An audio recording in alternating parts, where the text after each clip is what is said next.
And you definitely started, kind of a very intense pace to start out with and excitable and all those things. I mean, did you have to settle yourself down a little bit and get into a rhythm to be able to make it that full 5 rounds? You know what? I come from Team Alpha Male, and that's something they pride themselves on is a world-class cardio. And that's something that I've always prided myself on since the beginning of wrestling days, boxing days, that the pace that I would push and set and training, my opponents and adversaries wouldn't be able to keep up. And I'm forever grateful for my teammates and coaches to push me day in and day out to keep that cardio and keep that push and to sharpen my skills. So that was never a question. I fight ferocious. I fight like that from first round to fifth round. I was just getting my lungs warmed up. Give me 5 more rounds, I'll run it back. Give me 25 more minutes, I would love to do it. And he was tough. We were talking back and forth every time we'd hit one of each other, and I loved it. That was fun. I remember looking in the 3rd round when he had blood spewing down his face, and like I said, he was chattering back and forth with me the whole fight, and I said, "You having fun yet?" And he didn't answer me, and I knew right there that was my fight. And despite the trash talk in the lead up to this, and then even in the fight tonight, it seemed like you guys did have a little bit of respect for each other afterwards. Can you kind of share what that was like? Man, if he would have went out there and whooped my ass, I would have shook his hand as coaches and did the same. Humble in victory and humble in defeat. But he made me a better person, a better fighter, and that's what it is. I generally don't like the guy. He said a lot of ill words, and like I said, I was going to make him eat every single thing. And it was a great fight. I think we put on a good fight, entertained the crowd, and went out there and delivered a performance, both of us. And like I said, I have a lot of respect for him. Always did, but I knew my responsibilities going in there, and that was to get the win and do what I had to do. But like I said, I have respect for him. He was a great champion. He wouldn't be here this long if he wasn't. But he's a great shit talker. He knows he knows a lot of good words. He speaks well.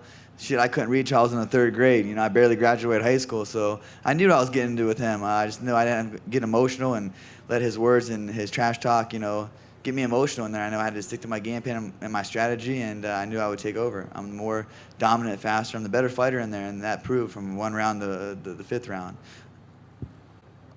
Obviously, after the fight, you handed the belt to Maddox. I know that was a really special moment for you. We've talked about it numerous times. I mean, what was that like for you? Because, he walked you out for the fight with Henry Briones. Now, you said the next time he would walk you out would be for the title and you would hand him the championship. What was that moment like for you after all the years you spent with him?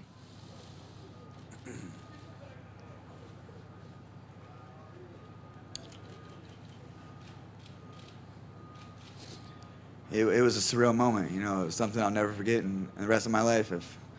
No matter what happens in my life, I'm very thankful for this kid.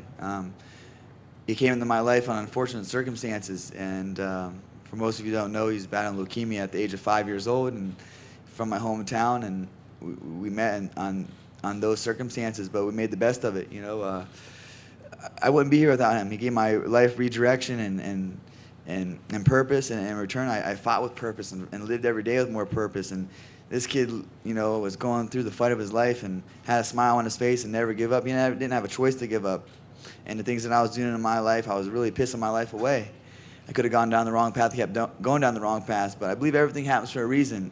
And, as crazy as it might sound, but he was really a turning point in my life, finding him and I gained a little brother and watching him and the help that he helped me through my entire life with his battle. He doesn't even understand how much he's helped me, how much I push in practice when I get tired and feel like I can't go another round, to go out there and capture this for him.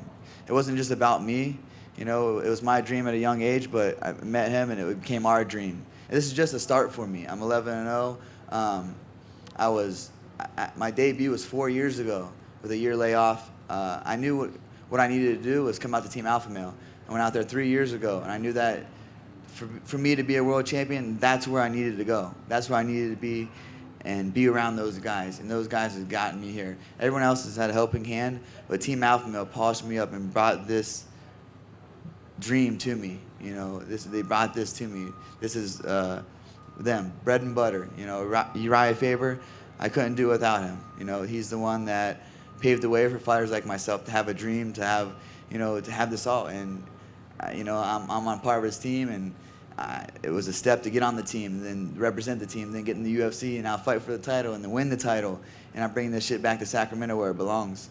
it's great. It's been great to be a part of the team. I remember coming out there 1-0, a year layoff from injuries, from brain trauma.